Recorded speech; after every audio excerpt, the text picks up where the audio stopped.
কোরবানির মাংসকে 3 ভাগে ভাগ করা জরুরি? 3 ভাগ না করলে কি গুনাহ হবে বা কোরবানির কোনো ক্ষতি হবে? অনেকে মনে করে কোরবানির দিন হাঁস মুরগি জবাই করা উচিত নয়। কেউ যদি কোরবানি করতে না পারে তারা কি হাঁস মুরগি জবাই করতে পারবে না? শরীয়ত কি বলে? ঋণ করে কোরবানি দেওয়া যাবে কিনা? কোরবানির পশু জবাইকারী ব্যক্তিকে যদি তার পারিশ্রমিক দেওয়া না হয় তাহলে কোরবানি নিষিদ্ধ হবে কিনা? ফয়জুল্লাহ লিখেছেন, কোরবানি করার সময় কি যাদের পক্ষ থেকে কোরবানি করা হয় তাদের নাম উচ্চারণ করা বাধ্যতামূলক নাকি মনোনীত করাই যথেষ্ট? আমরা যদি কোরবানির মৌলিক এবং জরুরি বিষয় বলি তাহলে জরুরি বিষয়ের মধ্যে এটি নেই যে কোরবানি কারকদের নাম উচ্চারণ করতে হবে, বরং নাম উচ্চারণ করা নেই, কিন্তু কোরবানি পশু কেনার সময় বা কেনার পর এটা কার কার তরফ থেকে হচ্ছে, কে কত অংশ নিচ্ছেন, এই বিষয়গুলো যদি ক্লিয়ার থাকে তাহলে সেক্ষেত্রে তাদের নিজেদের জানাশোনা আছে, বলা আছে, তাহলে সেক্ষেত্রে এটুকুই যথেষ্ট হয়ে যাবে। কোরবানি বিশুদ্ধ হওয়ার জন্য নাম উচ্চারণ করা কোরবানি বিশুদ্ধ হওয়ার জন্য শর্ত নয়, তবে নাম উচ্চারণ করা সুন্নাহ। অর্থাৎ আপনি যখন কোরবানি করলেন, কোরবানি করে শেষ করে বলবেন আল্লাহুম্মা তাকাব্বালহু মিন অমুক অমুক অমুক, এভাবে সবাই নাম উল্লেখ করবেন।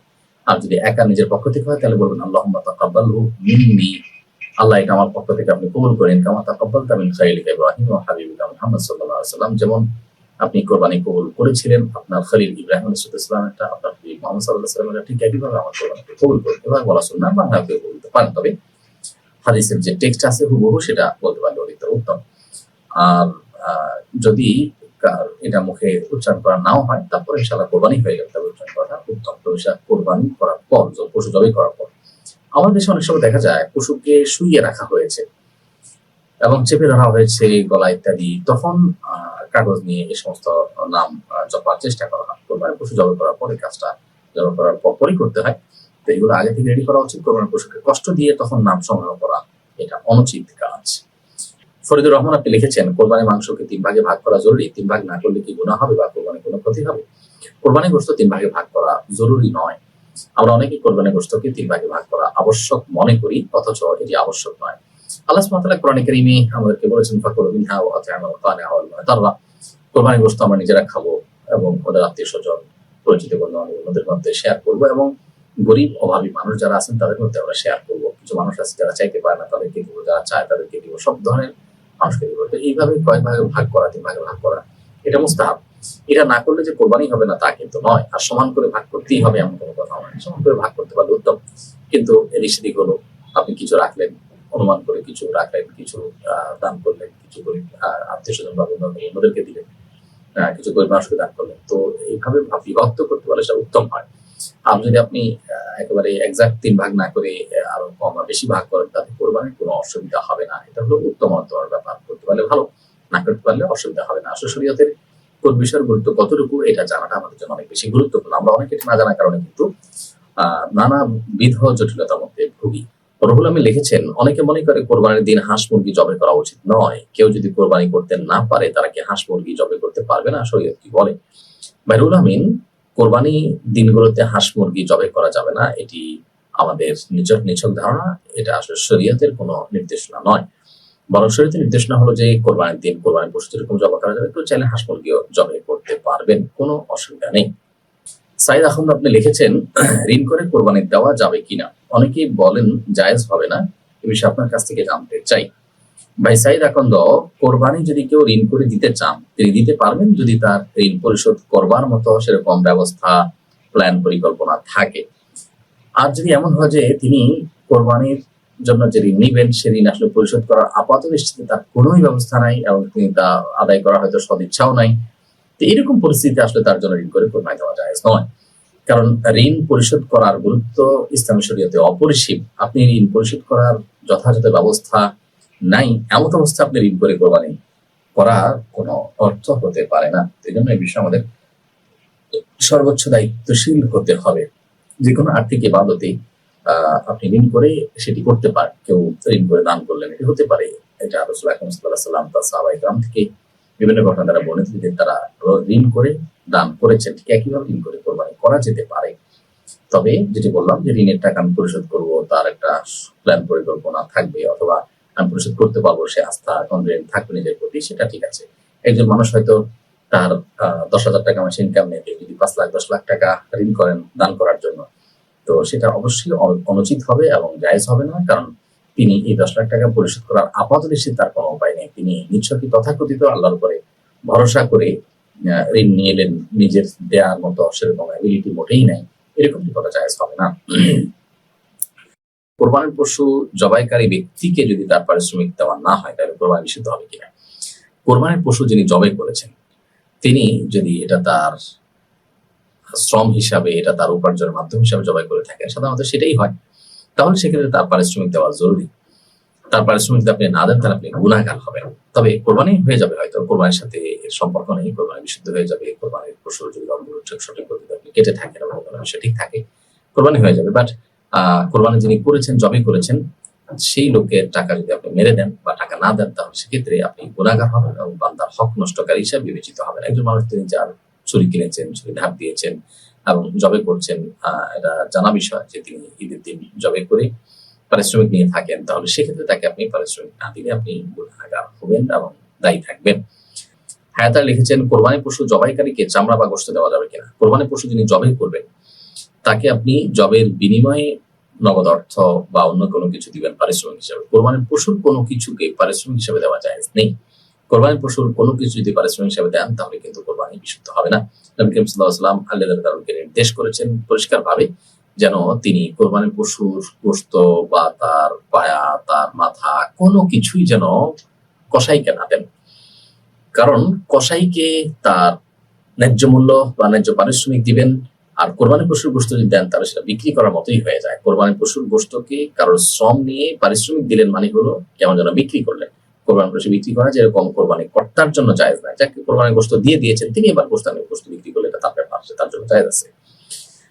ঠিক একইভাবে কোরবানির পশুর কসাই কিংবা জবেকারী এরকম কাউকে কোরবানির পশুর গোশত বা কোনো কিছু পারিশ্রমিক হিসাবে দেওয়া জায়েজ নাই। হ্যাঁ, গরিব হিসাবে অন্য 10 জনকে যেরকম দিয়ে থাকেন সেই পরিমাণ তাদেরকে দিলে সেটি জায়েজ হতে পারে। আপনি লিখেছেন, কোরবানির পশু জবাইকারীকে পারিশ্রমিক দেওয়া যাবে কিনা? কোরবানির পশু জবাই করা তো ইবাদত, আর ইবাদত করতে পারিশ্রমিক নেওয়া যায় না। বিষয়টা ব্যাখ্যা করে সন্দেহমুক্ত করবেন। ভাই আলিয়াসগর খুব সুন্দর এবং চমৎকার একটি প্রশ্ন করেছেন। কোরবানির পশু যিনি জবাই করবেন তাকে কিন্তু পারিশ্রমিক দেওয়া জায়েজ আছে এবং বৈধ কাজ। কোরবানি করা ইবাদত, সেটা আপনার জন্য।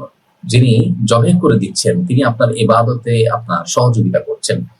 ধরুন আপনি নামাজ পড়বেন, তো নামাজ পড়ার জন্য আপনি জায়নামাজ কিনবেন, তো যিনি জায়নামাজ আপনার কাছে বিক্রি করছেন তিনি কিন্তু ইবাদত করছেন না, তিনি ব্যবসা করছেন। আপনি তার কাছ থেকে জায়নামাজ নিয়ে সালাত আদায় করবেন। এখন ইবাদতের কাজে কেনা বেচা করা, টাকা ব্যবসা করা যায় হবে না এরকম কিন্তু আপনি বলেন না। ঠিক একইভাবে আপনার পশু জবাই করাটা আপনার কর্তব্য। আপনার পশু আপনি জবাই করতে পারছেন না বা আপনাকে সহায়তা নিচ্ছেন, তিনি করে দিচ্ছেন, তো তাকে আপনি অবশ্যই পারিশ্রমিক দিতে হবে। এখানে ব্যাপারটা এরকম না যে আপনার ইবাদতটা সে করে দিচ্ছে, আপনার টাকা, এখানে আর্থিক ইবাদত মূলত এটা আপনার টাকা আপনি ব্যয় করছেন, আপনি আপনারটা আপনি করছেন, তিনি শুধুমাত্র সেটা সম্পাদন করে দিচ্ছেন, সেটা বাস্তবায়নটা করে দিচ্ছেন। ধরুন মসজিদ নির্মাণ করা একটা ইবাদতের কাজ, এখন আপনি টাকা দিচ্ছেন, আরেকজন সে টাকা দিয়ে বা আপনার কন্ট্রাক্টারি করে আপনার মসজিদটা তৈরি করে দিলেন, তো তার সেই টাকা নেওয়া যেরকম জায়েজ, ঠিক একইভাবে কোরবানির পশু যিনি জবাই করেছেন তার পারিশ্রমিক নেওয়া জায়েজ আছে। তবে কোরবানির পশু যিনি জবাই করেছেন তাকে গরুর কল্লা দেওয়া বা জবাই করেছেন সেই কারণে তাকে কোরবানির পশুর কোনো কিছু দেওয়া না জায়েজ, কারণ পারিশ্রমিক হিসাবে কোরবানির পশুর গোশত বা কোনো কিছু দেওয়া যায় না। তবে তাকে আপনি এমনিতে অন্য গরিব বা অন্য প্রিয়জনদেরকে যেরকম দেন তারই অংশ হিসাবে তাকে যদি দেন তাহলে সেটা জায়েজ হতে পারে। এরপর প্রশ্ন হলো যে নিজের কোরবানি নিজে করা উত্তম। আমি জানতে চাই সুন্নত তরিকায় কিভাবে নিজের কোরবানি করতে পারি। কোরবানি করার নিয়ম কি এটা আমরা অনেকে জানি না, এবং না জানার কারণে আমাদের মধ্যে কোরবানি করতে এক ধরনের হেজিটেশন ফিল করি আমরা। মূলত কোরবানি করা খুব সহজ একটি কাজ, এটি জটিল কোনো কাজ নয়, এবং নিজের কোরবানি নিজে হাতে করা উত্তম। বিশেষ করে একটা পশু আপনি দীর্ঘদিন লালন পালন করেছেন কিংবা কিনে এনে সেটাকে আদর যত্ন করে আপনি লালন পালন করেছেন 2-4 দিন 5 দিন যেটাই হোক, এরপরে পশু জবাই করতে আপনার মধ্যে একটু হলেও কষ্ট লাগার কাজ করবে। এখান থেকে আমরা শিক্ষা গ্রহণ করব যে কোরবানি আসলে আমাদেরকে ত্যাগের শিক্ষা দেয় এবং স্যাক্রিফাইসের শিক্ষা দেয়। আল্লাহর নির্দেশ পালনার্থে আমার প্রিয় জিনিসকেও ত্যাগ করতে আমরা শিখবো, সেই জিনিসটা কোরবানি আমাদেরকে শেখায়। তো এই জন্য নিজে হাতে কোরবানি করা উত্তম। নিজে হাতে কোরবানি করার ক্ষেত্রে আমরা যে হেজিটেশনে ভুগি সেটির মূল কারণ হলো যে কিভাবে কোরবানি করলে শুদ্ধ হয় অশুদ্ধ হয়, এ নিয়ে আমাদের এক ধরনের ভয় আছে। এই ভয়টা দূর করে দিতে চাই আমরা। এটা আসলে এমন কোনো বিষয় না যেটা খুব জটিল যে কোরবানি শুদ্ধ অশুদ্ধ হওয়ার মতো ব্যাপার হয়ে দাঁড়াবে। প্রথমত আপনি কোরবানির পশুকে পশ্চিম দিকে আপনি শোয়ালেন, পশ্চিম দিকে কোরবানির পশুকে শোয়ার পর তার গলা আপনি ছুরি চাওয়ার আগে বিসমিল্লাহি আল্লাহু আকবার আল্লাহুম্মা মিনকা ওয়া লাক বলে আপনি ছুরি চালনা করবেন। কোন বর্ণনায় আল্লাহুম্মা ইন্নী ওয়াজ্জাহতু ওয়াজহিয়া লিল্লাযী ফাতারাস সামাওয়াতি ওয়াল আরদা হানিফা ওয়া মা আনা মিনাল মুশরিকিন। এই দোয়া পড়ার কথা বর্ণিত হয়েছে, যদিও সেই হাদিসের সনদ নিয়ে কিছুটা আপত্তিত হাদিসগণ। তাহলে যা না বললেই নয়, তাহলে বিসমিল্লাহ আল্লাহু আকবার, বিসমিল্লাহ আল্লাহু আকবার বলে আপনি ছুরি চালনা করবেন।